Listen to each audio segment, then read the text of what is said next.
بسم اللہ الرحمن الرحیم، شروع اللہ کا نام لے کر جو بڑا مہربان نہایت رحم والا ہے۔ بے شک انسان پر زمانے میں ایک ایسا وقت بھی آ چکا ہے کہ کوئی قابل ذکر چیز نہ تھا۔ ہم نے انسان کو ملے جلے نطفے سے پیدا کیا تاکہ اسے آزمائیں، تو ہم نے اس کو سنتا دیکھتا بنایا، یقیناً ہمیں نے اسے رستہ بھی دکھایا۔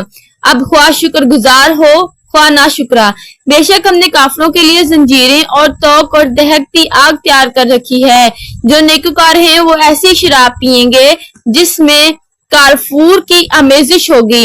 ایک چشمہ ہے جس میں سے اللہ کے بندے پیئیں گے اور اس میں سے چھوٹی چھوٹی نہریں نکالیں گے۔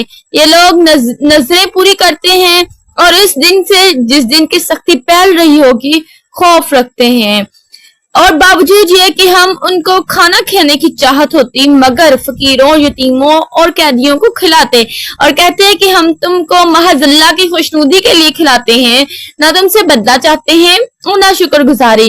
ہم کو اپنے پروردگار سے اس دن کا ڈر لگتا ہے جو چہروں کو بگاڑنے والا اور بڑی سختی والا ہوگا، چنانچہ اللہ ان کو اس دن کی سختی سے بچا لے گا اور تازگی اور خوشی عنایت فرمائے گا، اور ان کے صبر کے بدلے ان کو بہشت اور ریشمی لباس عطا کرے گا۔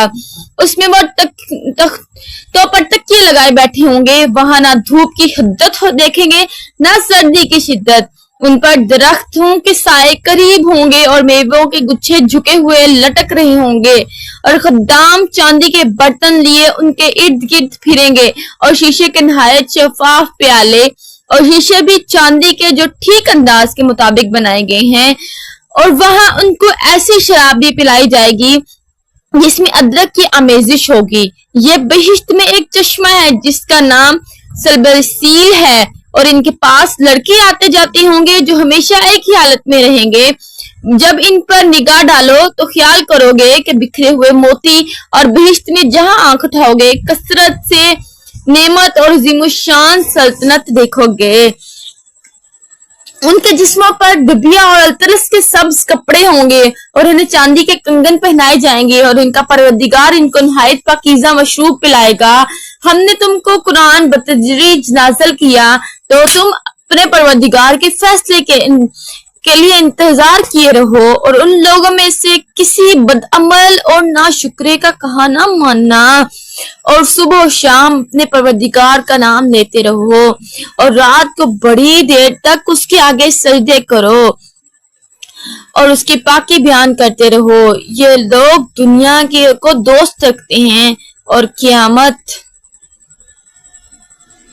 کہ بھاری دن کو پسے پشت چھوڑتے دیتے ہیں۔